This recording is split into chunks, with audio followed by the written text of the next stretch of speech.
Good morning. तर आज आपल्या सिरीजचा 26वा दिवस आहे. आपण या संडेला टेस्ट घेणार आहोत आणि त्या टेस्टमध्ये आपण डे 1 टू डे 27 म्हणजे उद्याच्या पर्यंत जेवढे लेक्चर झालेले आहेत त्याच्यावरती टेस्ट असणार आहे. तसं का? कारण असं नको व्हायला की पुढचं पाठ मागचं सपाट. कारण सगळे क्वेश्चन इतके इम्पोर्टंट आहेत, तुमची रिव्हिजन झाली पाहिजे आणि जर टेस्ट असेल तर तुम्ही रिव्हिजन कराल. काय करायचं आहे तुम्हाला? आत्तापर्यंत झालेले सगळे लेक्चर 2x स्पीडने बघून घ्या पटपट आणि जे पी-डी-एफ आहेत त्या एकतर नजरेखालून घाला. म्हणजे काय होईल? तुमची रिव्हिजन होईल आणि ह्या टेस्टला हे आत्तापर्यंतचे सगळे लेक्चरमधले क्वेशन्स असणार आहे. ठीक आहे? चला तर मग सुरू करूया आपल्या आजच्या व्हिडिओला. आपला पहिला प्रश्न आहे, भारतामध्ये सर्वाधिक वेळा मुख्यमंत्री पदाची शपथ कोणी घेतली आहे? तर नितीश कुमार यांनी घेतली आहे. हे कोणत्या राज्याचे मुख्यमंत्री आहेत? तर बिहारचे मुख्यमंत्री आहेत. त्यांनी सलग 10 वेळा शपथ घेतली आहे. ह्यांनी सगळ्यात पहिली शपथ कधी घेतली? असाही तुम्हाला प्रश्न विचारू शकतात. तर सन 2000 साली ह्यांनी मुख्यमंत्रीपदाची पहिली शपथ घेतली आणि मुख्यमंत्री महिला रोजगार योजना ही जी बिहारची एक स्कीम आहे ती खूप गाजली. त्यामध्ये काय होतं की महिलांना 10,000 रुपये दिले गेले होते. आपला पुढचा प्रश्न आहे, 6वा राष्ट्रीय जल पुरस्कार 2024 मध्ये सर्वोत्कृष्ट राज्य या श्रेणीत प्रथम क्रमांक कोणाला मिळाला? कोणाला मिळाला? तर आपल्या महाराष्ट्राला मिळाला. आता हा राष्ट्रीय जल पुरस्कार ह्याचं उद्दिष्ट काय आहे? की पाण्याचा योग्य वापर करणे आणि दुसरं उद्दिष्ट काय आहे? की यामध्ये इनोव्हेशनला प्रोत्साहन दिलं जातं. आणि हा पुरस्कार कधी सुरू झाला? तर 2018 मध्ये या पुरस्काराला सुरुवात झाली. 6वा राष्ट्रीय पुरस्कार 2024 हा कोणामार्फत दिला? असाही प्रश्न विचारू शकतात. तर कोणामार्फत दिला? आपले राष्ट्रपती द्रौपदी मुर्मू यांच्या हस्ते हा पुरस्कार प्रदान केला गेला. आता ह्याच्यामध्ये इंटरेस्टिंग काय आहे, की तुम्हाला सगळ्यांना तर माहिती आहे, आपला हा प्रश्न पण झालाय, की आपले जे वंदे मातरम गीत आहे, ह्याला किती वर्ष पूर्ण झाले? तर या गीताला 150 वर्ष पूर्ण झाली. मग राष्ट्रपतींनी या कार्यक्रमादरम्यान हा जो 6वा राष्ट्रीय जल पुरस्कार झाला, तर या कार्यक्रमादरम्यान त्यांच्या भाषणात सुजलम सुफलम या वंदे मातरम गीतातील शब्दांचा उच्चार केला. त्यामुळे हे काय झाला, हा पण एक प्रश्न महत्त्वाचा झाला, कारण ह्याच्यावर सुद्धा प्रश्न विचारू शकतात. आणि आपला भारत देश सुजलम सुफलम बनला पाहिजे असं त्यांनी उद्गार काढले. त्यामुळे हा प्रश्न इम्पॉर्टंट झाला. आता हा पुरस्कार कोणत्या मंत्रालयातर्फे दिला जातो? तर जलशक्ती मंत्रालयातर्फे दिला जातो. आणि हा वेगवेगळ्या कॅटेगरीमध्ये दिला जातो. किती वेगवेगळ्या कॅटेगरी? तर 10. ठीक आहे? तुम्ही मला सांगायचं आहे की आपले जलशक्ती मिनिस्टर कोण आहेत? चला पुढचा प्रश्न बघूया. प्रधानमंत्री फसल बिमा योजनेमध्ये खरीप पिकांसाठी शेतकऱ्यांना प्रीमियम किती टक्के आहे? किती आहे? तर 2% आहे. 1.5% हा रब्बी पिकांसाठी आहे आणि 5% हा जे बागायती पिके आहेत तर त्या बागायतीसाठी आहे. आता ही योजना कधी सुरू झाली? तर ही सन 2016 मध्ये योजना सुरू झाली आहे. मग आत्ता का चर्चेत आहे? का? कारण आता ह्याच्यामध्ये 2 नवीन गोष्टी ॲड केलेल्या आहेत. एक काय, की जर जंगली जानवर असतात म्हणजे आपले रानडुक्कर, रानगवे, माकडं वगैरे ह्यांच्यामुळे जर आपल्या पिकांचं नुकसान झालं, तर आपल्याला नुकसान भरपाई मिळते. कशामधून? तर प्रधानमंत्री फसल बिमा योजनेमार्फत. आणि दुसरी गोष्ट काय ॲड झाली, तर शेतामध्ये पावसामुळे किंवा नदी-नाल्यांना पूर येतात. तर त्या पुरामुळे शेतामध्ये जलसिंचय झाला किंवा जलभराव झाला, म्हणजेच काय की पाणी साठलं. त्याच्यामुळे सुद्धा आपल्याला काय मिळते? नुकसान भरपाई मिळते. ह्या 2 नवीन गोष्टी ॲड झालेल्या आहेत. म्हणून ह्याच्यावर प्रश्न ह्यावेळेस विचारू शकतात. ठीक आहे? आता ह्याचा जो प्रीमियम आहे, तो कशाप्रकारे भरला जातो? तर 50% हे काय करतं? सेंट्रल गव्हर्नमेंट देतं, म्हणजे आपलं भारत सरकार आणि 50% हे आपलं स्टेट गव्हर्नमेंट देतं. ठीक आहे? लक्षात ठेवा, तुम्हाला ह्यांचा वाटा किती आहे, हिस्सा किती आहे, हे पण विचारू शकतात. आता ही योजना का आणली गेली? आपण एकदम सुरुवातीला जाऊया.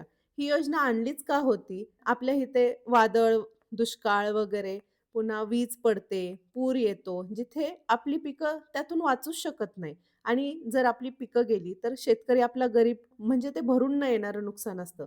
मग ते नुकसान भरून काढण्यासाठी, नुकसान भरपाई देण्यासाठी प्रधानमंत्री फसल बिमा योजना ही सुरू केली. ठीक आहे? समजलं? चला आता पुढचा प्रश्न बघूया. राष्ट्रीय गोपाल रत्न पुरस्कार कोणत्या वर्षी सुरू करण्यात आला? तर 2021 साली. आता हा पुरस्कार जो राष्ट्रीय गोपाल रत्न पुरस्कार आहे, हा का दिला जातो? तर जे देशी गाई म्हणजे आता आपले हायब्रिड आहेत, पण जे देशी गाई, म्हशी जे आहेत, ह्यांचे पालन आणि संगोपन करतात, तर त्यांच्यासाठी हा पुरस्कार दिला जातो. हा पुरस्कार किती विभागात दिला जातो? तर 3 विभागात दिला जातो. एक म्हणजे जे सर्वश्रेष्ठ देशी गाई किंवा म्हशीचे पालन करणारे असतात, त्यांना दिला जातो. दुसरा कोणाला दिला जातो? जे सर्वश्रेष्ठ डेअरी किंवा सहकार समिती असतात, त्यांना दिला जातो. आणि तिसरा कोणाला दिला जातो? तर सर्वश्रेष्ठ कृत्रिम गर्भधारण टेक्निशियन यांना दिला जातो. ठीक आहे. मग गोपाळ रत्न पुरस्कार कोणत्या मिशन अंतर्गत सुरू केला आहे? हे पण तुम्हाला प्रश्न विचारू शकतात. तर कोणत्या मिशन अंतर्गत? गोकुळ मिशन 2014 या मिशन अंतर्गत गोपाळ रत्न पुरस्कार हा सुरू झालेला आहे. आता कोणाला मिळाला आहे? हा सर्वश्रेष्ठ देशी गाई आणि म्हशीचे पालन करणारे जे आहेत, ते त्यांचं नाव काय आहे? अरविंद यशवंतराव पाटील. तर हे कोल्हापूरचे आहेत. यांना ह्या वर्षीचा गोपाळ रत्न पुरस्कार मिळालेला आहे. आणि पुरस्काराची रक्कम किती आहे? तर जो पहिला येतो त्याला आहे 5,00,000 रुपये, जो दुसरा येईल त्याला आहे 3,00,000 रुपये आणि जो तिसरा येईल त्याला आहे 2,00,000 रुपये. ठीक आहे. लक्षात ठेवा, ह्या वर्षीचा सर्वश्रेष्ठ देशी गाई आणि म्हशीचे पालन करणारे पुरस्कार कोणाला मिळाला आहे? पहिला अरविंद पाटील, कोल्हापूर. पुरस्काराची रक्कम कशी आहे? पहिल्याला 5, दुसऱ्याला 3 आणि तिसऱ्याला 2,00,000 रुपये. लक्षात ठेवा. आणि कोणत्या मिशन अंतर्गत हे सुरू झालं? समजलं? चला आता पुढचा प्रश्न बघूया. निवडणूक प्रचार अधिकृतरित्या केव्हा थांबवला जातो? केव्हा थांबवला जातो? तर मतदानाच्या 48 तास अगोदर. आता हे निवडणूक प्रचार थांबवण्याची प्रत्येकाची वेळ वेगळी आहे.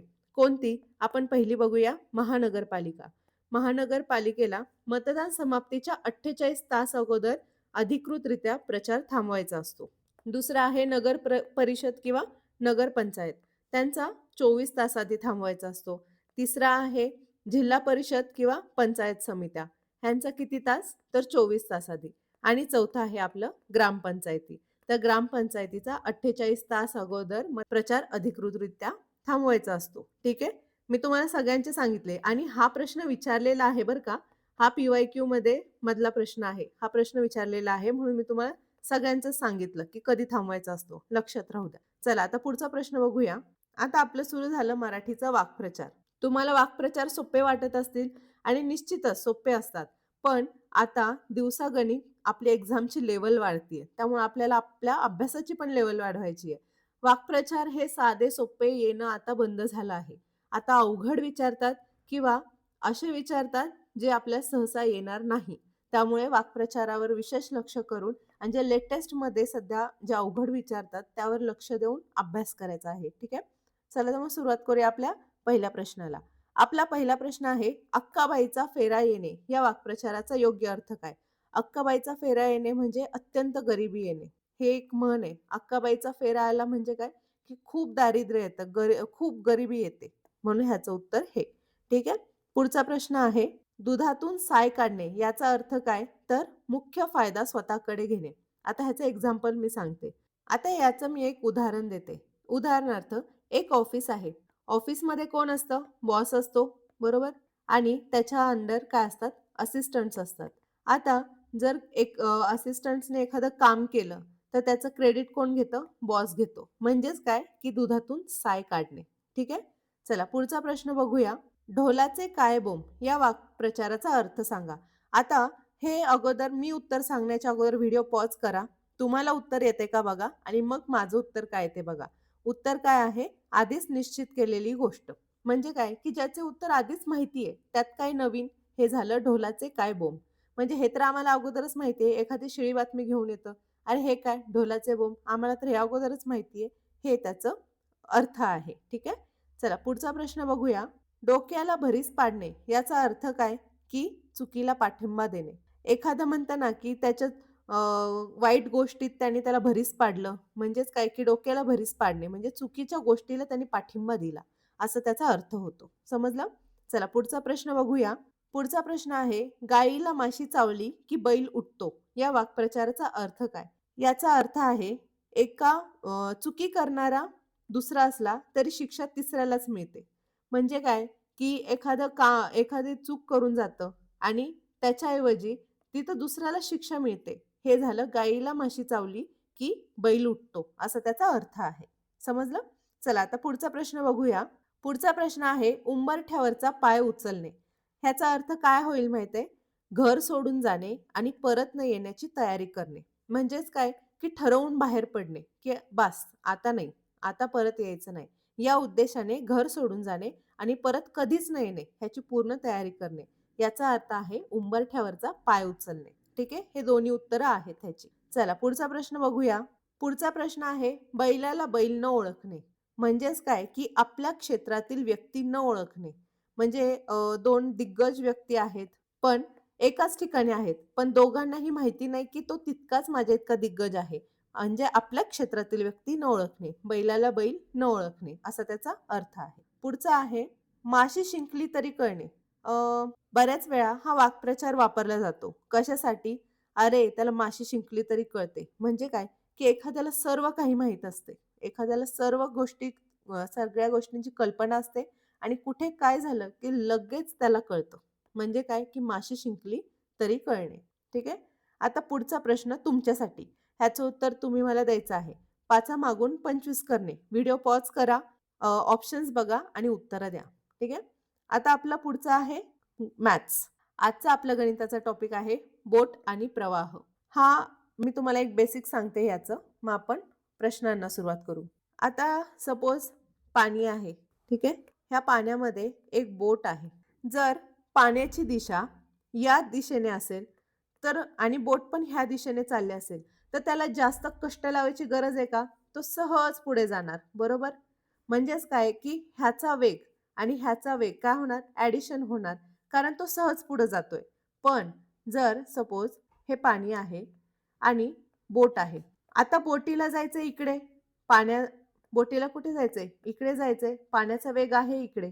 बोटीला खूप जास्त कष्ट घ्यायला लागणार, ह्या प्रवाहाच्या विरुद्ध जायला. म्हणजेच काय, की ह्याचा वेग आणि ह्याचा वेग काय होणार? वजा होणार. कारण हा इकडे फोर्स लावतोय, हा इकडे फोर्स लावतोय. दोघांचं काय होतंय? रिपल्शन होतंय आणि जहाजेला त्या प्रवाहाच्या विरुद्ध जायला खूप जास्त कष्ट घ्यावे लागतायत. म्हणून ह्यांचा वेग काय होणार? वजा होणार. आता दुसरी महत्त्वाची गोष्ट, बोटला काय म्हणतात? बी म्हणतात. ठीक आहे? इथं मी घेतलं आहे बोटला बी. जे प्रवाह आहे ह्याला इंग्लिशमध्ये स्ट्रीम म्हणतात. म्हणून स्ट्रीमला घेतला आहे मी एस. आता प्रवाहाच्या विरुद्ध जेव्हा ते जात असतात, म्हणजेच काय, की हे असे, तर त्यांच्या वेगांची काय होणार? वजाबाकी होणार. आणि ह्यालाच काय म्हणतात? अपस्ट्रीम. अपस्ट्रीम म्हणजे प्रवाहाच्या विरुद्ध बोट चालली आहे. पुन्हा प्रवाहाच्या दिशेने बोट चालली आहे. म्हणजेच काय? डाउनस्ट्रीम. इंग्लिशमध्ये मी सांगते डाउनस्ट्रीम. आणि आता ते एकमेकांच्या सोबतच चाललेत ना, म्हणून त्यांना काय होणार? सोपं जाणार. अ, ह्या ही जी जहाज आहे, ह्याला पुढे जायला सोपं जाणार. म्हणून त्यांच्या वेगाची बेरीज होणार. म्हणून बोट अधिक स्ट्रीम. ठीक आहे? हा इथे फॉर्म्युला झाला, हा इथे. आता दुसरं, आपला जो प्रवाहाचा वेग असतो, प्रवाहाचा जो वेग आहे, तो काय असतो? स्ट्रीम. स्ट्रीमचा अर्थ काय होतो? की हे जे डाउनस्ट्रीम आहे, म्हणजे काय?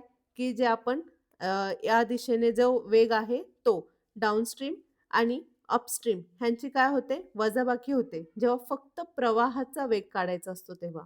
मग आणि भागिले 2 हा ह्याचा फॉर्म्युला आहे. आणि बोटीचा स्थिर पाण्यातील वेग.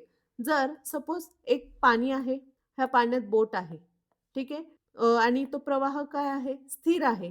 पाणी काहीच हलत नाहीये. मग ती बोट पण कशी राहील? स्थिर राहील. मग त्या स्थिर पाण्यातील बोटीचा वेग कसा काढणार?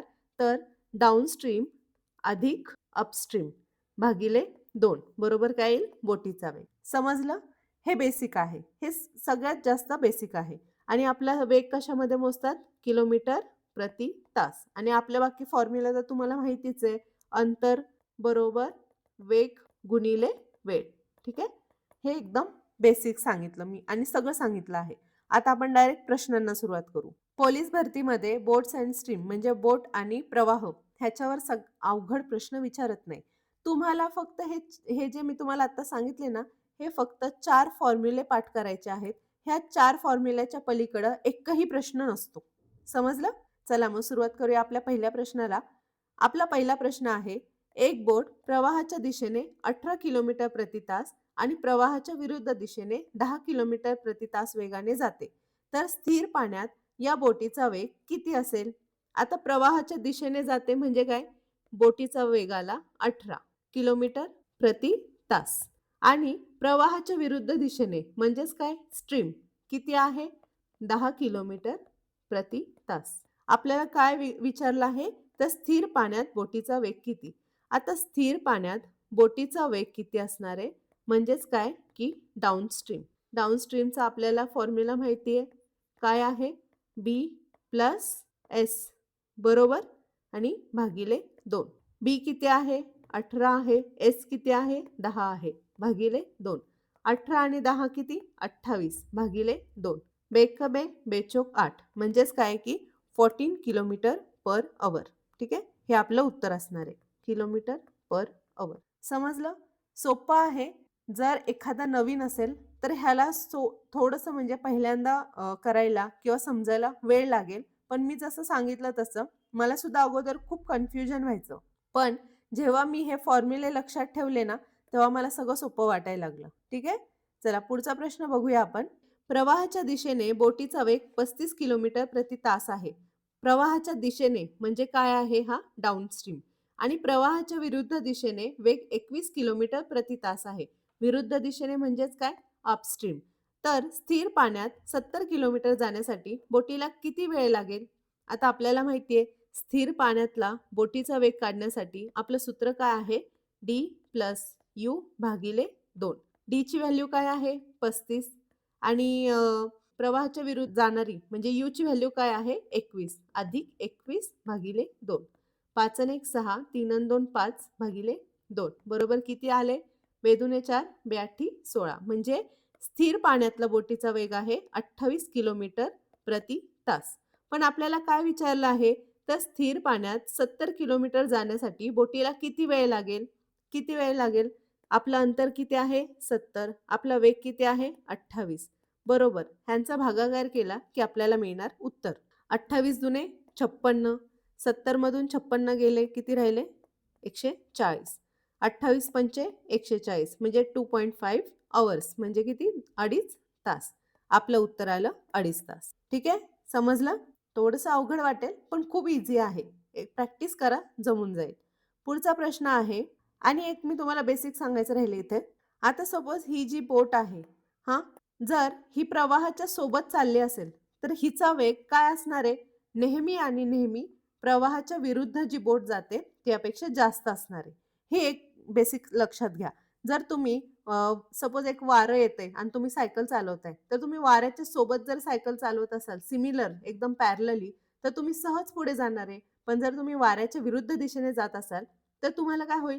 सायकल हाकायला थोडासा वेळ लागेल, जड जाईल. म्हणजेच काय, की तुमची वाऱ्याच्या दिशेने जाणारी जी जाणारा वेग असेल, तो नेहमीच वाऱ्याच्या विरुद्ध दिशेने जाणाऱ्या वेगापेक्षा काय असणार आहे? जास्त असणार आहे. ठीक आहे?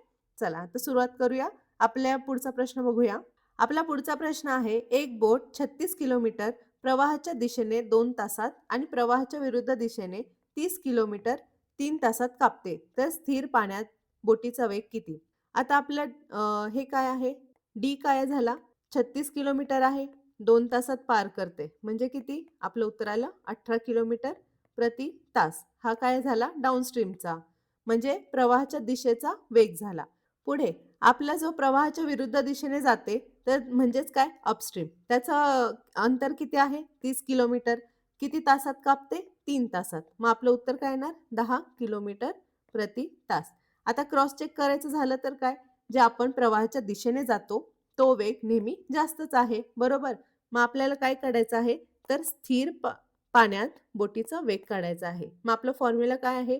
डी अधिक यू भागिले 2. डीचं काय आहे? 18. यू किती आहे? 10 भागिले 2. 18 आणि 10 किती? 28 भागिले 2 बरोबर 14 किलोमीटर प्रति तास. म्हणजे आपलं उत्तर आलं 14 किलोमीटर प्रति तास. ठीक आहे? पुढचा प्रश्न बघूया. स्थिर पाण्यात 15 किलोमीटर प्रति तास वेगाने जाणारी बोट 30 किलोमीटर अंतर प्रवाहाच्या विरुद्ध दिशेने जाण्यासाठी आणि प्रवाहाच्या दिशेने जाण्यासाठी लागणाऱ्या वेळेपेक्षा 1.5 तास जास्त घेते. तर प्रवाहाचा वेग किती? आपल्याला काय दिलं आहे? स्थिर पाण्यात त्या बोटीचा वेग किती आहे? 15 किलोमीटर प्रति तास. आपल्याला किती अंतर जायचं आहे? 30 किलोमीटर, प्रवाहाच्या विरुद्ध दिशेने आणि प्रवाहाच्या दिशेने. आणि ह्या दोघांमधला फरक किती आहे? 1.5 तास. ठीक आहे. मग आता हे कसं होणार?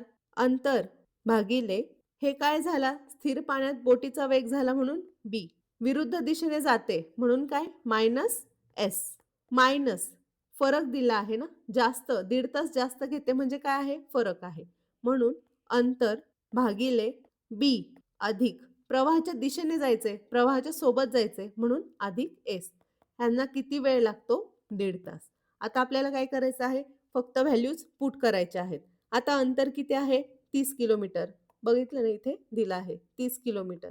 म्हणून 30 भागिले स्थिर पाण्यात बोट आहे म्हणजे किती आहे? 15 किलोमीटर प्रति तास वजा स्ट्रीमचे आपल्याला काहीच दिलेले नाही, म्हणजेच काय की प्रवाहाचा वेग आपल्याला दिलेला नाही, तोच आपल्याला काढायचा आहे म्हणून एस.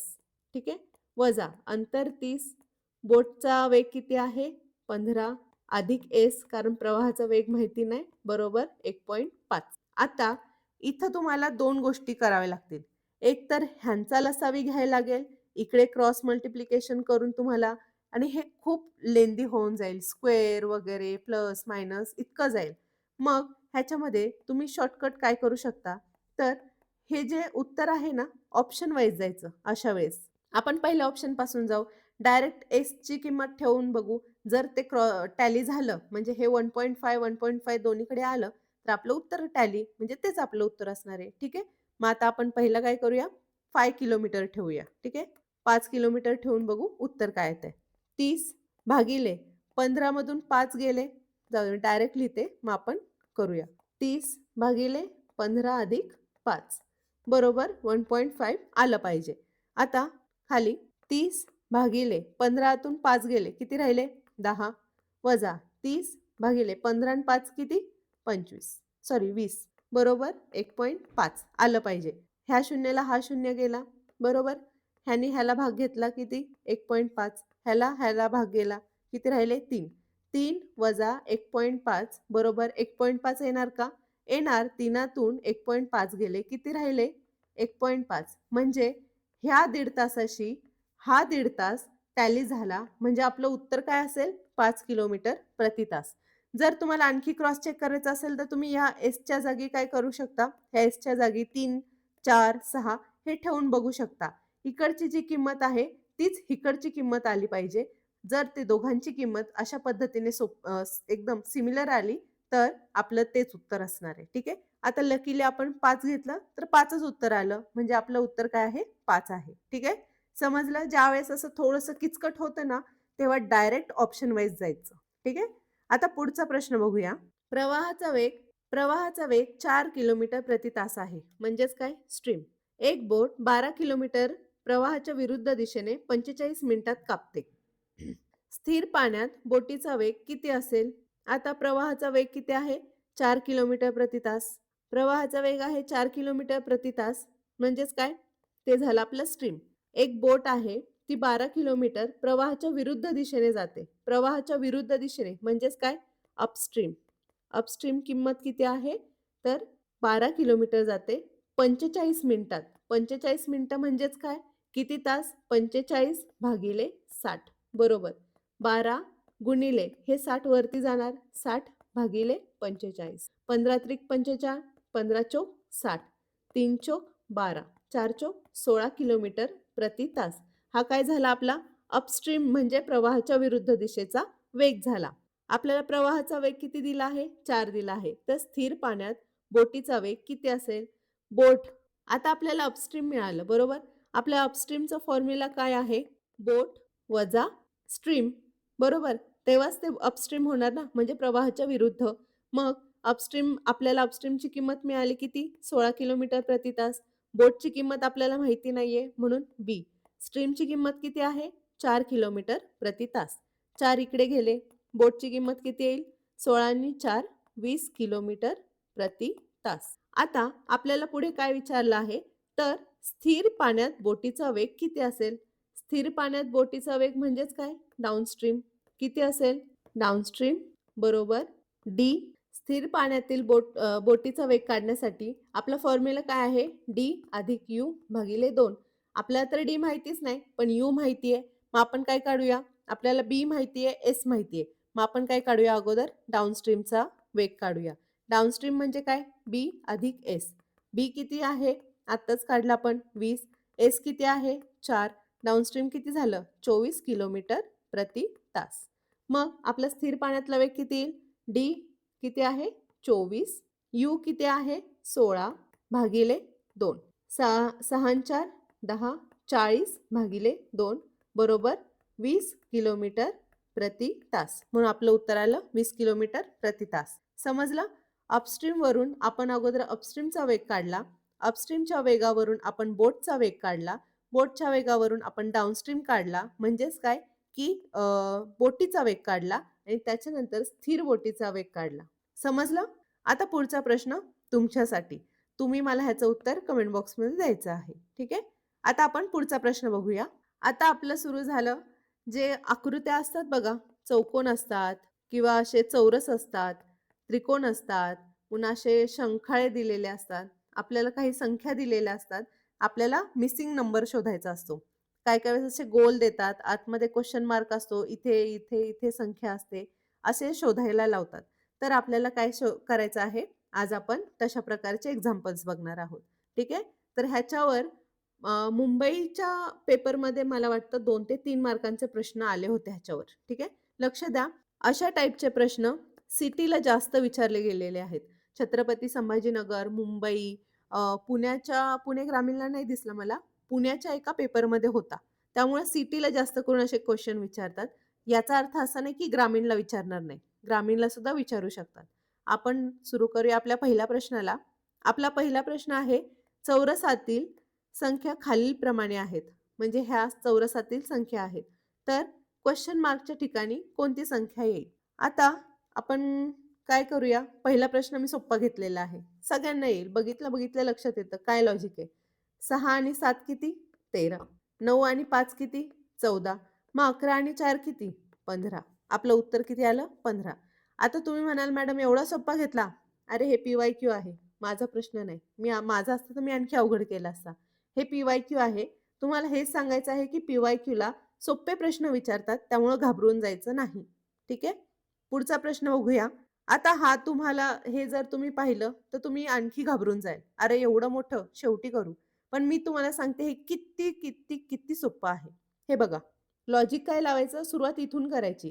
सगळ्यात जास्त संख्या कुठे दिसतायत आपल्याला? इकडे. म्हणून सुरुवात वरून करा. काय आहे? 43 मधून 83 गेले 40. 83 मधून 57 गेले 26.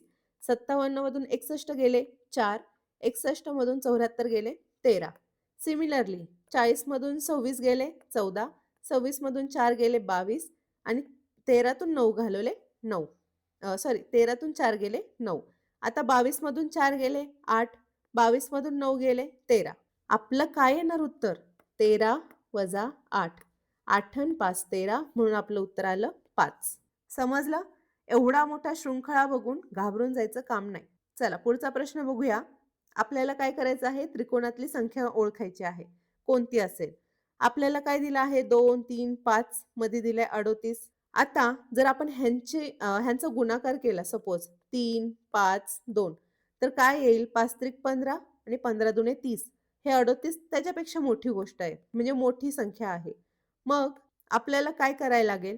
मला असं म्हणजे हे 7 3 1 ह्याच्यावरून मला असं कळतं की 7चा जर वर्ग केला तर ह्या वर्गाच्या जवळपास ही संख्या आहे.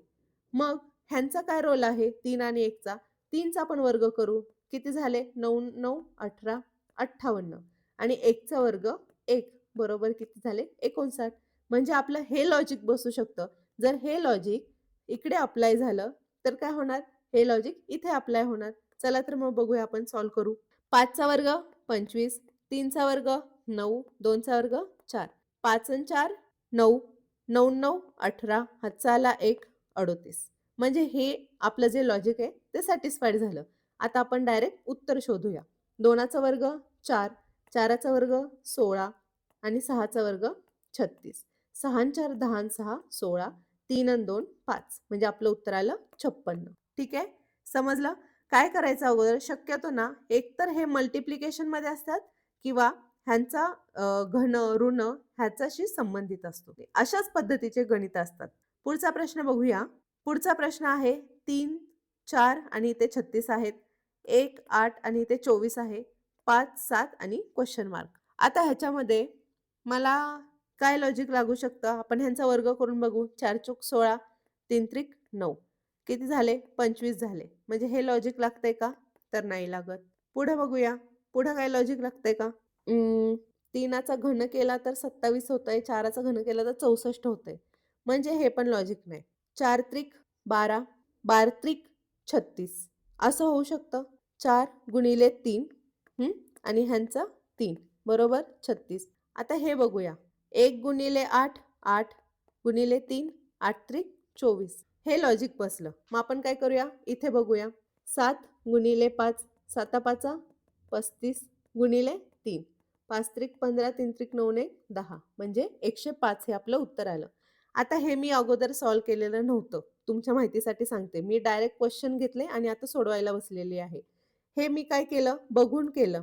36 इव्हन आहे म्हणजे 3 आणि 4च्या जवळपास कुठेतरी जवळपास आहे. ह्यांचा वर्ग केला तर किती येतोय? 25 येतोय ह्यांच्या वर्गाची बेरीज. म्हणजे 36 थोडंसं पुढे जातंय. हे 24, 8 त्रिक 24 होतात. इथं एकच आहे. म्हणून मला काय कळलं? जर 8 त्रिक 24 डायरेक्ट झालं आणि ह्या एकचा रोलच नाही कारण इंटू 1 काय असेल? तीच संख्या असेल. मग मी ते लॉजिक इथं अप्लाय केलं. समजलं? तुमच्यासोबतच मी सॉल्व्ह करतेय. पुढचा प्रश्न बघूया. पुढचा आहे 5. आता मी जेव्हा लेक्चर सुरू करते ना, तर तुमचं मेन काम काय आहे? की तुम्ही एक वही, पेन घेऊन बसायचंय आणि मी जेव्हा गणित सॉल्व्ह करते ना, तर माझ्या अगोदर तुम्ही काय करायचंय? व्हिडिओ पॉज करायचाय. व्हिडिओ पॉज करून अगोदर तुम्ही सोडवून बघायचंय. गणित असो, बुद्धिमत्ता असो, मराठी असो, काही असो. तुम्हाला स्वतःहून सॉल्व्ह करून बघायचंय आणि त्याच्यानंतर मी काय सॉल्व्ह करते किंवा माझ्या उत्तराशी तुमचं उत्तर टॅली झालं पाहिजे. अशा पद्धतीने तुम्ही अभ्यास केला तर तुम्हाला लवकर सगळं समजेल, लवकर तुमचं सगळं कमांड येईल सगळ्या गोष्टींवर. ठीक आहे? चला आता पुढचा प्रश्न बघूया. 5, 2, 3, 4 आणि आतमध्ये काय आहे? 14 आहे. म्हणजे 14 ही छोटी संख्या आहे. एकतर कोणाचा तरी गुणाकारा वजाबाकी, घन वजाबाकी, ऋण वजाबाकी किंवा वर्ग वजाबाकी असं काहीतरी असू शकतं. बघूया आपण. इथे पण आतमध्ये काय आहे? छोटी संख्या आहे. म्हणजे इथं सुद्धा छोटी संख्या येणार आहे. पण कोणती येणार आहे? ती बघूया. आपण अगोदर ह्याचं लॉजिक लावूया. 4 आहे. 5चा वर्ग 25. मी असं घेते क्रॉसमध्ये. 3चा वर्ग 9. 9 5 हे झालं 34. आपल्याला आणायचंय 14. आता 4 आणि 2चं असं काय करायला लागेल? 14च्या आसपास आहे. 4चा वर्ग 16, 2चा वर्ग 4. 16 आणि 4 20. हे बघा इथे आलं की 34 मधून 20 वजा केले तर किती आले? 14 आले. आलं आपलं उत्तर. आता आपण हे बघूया. इथे लॉजिक लागते का? आता हे लॉजिक आपण इथे लावून बघूया. हे काय? जे विरुद्ध आहेत त्यांच्या वर्गांची बेरीज करायची. म्हणजे 9च्या वर्गाची 9चा वर्ग किती? 81 अधिक 7चा वर्ग किती? 49. ह्यांची बेरीज किती झाली? 9 ने 1 10, 8 आणि 5 13. वजा काय करायचं आहे? हे जे आहेत ह्यांचा वर्ग घ्यायचा. 6चा वर्ग किती? 36. 8चा वर्ग किती? 64. ह्यांची बेरीज किती आली? 6 आणि 4 10, 6 आणि 4 10.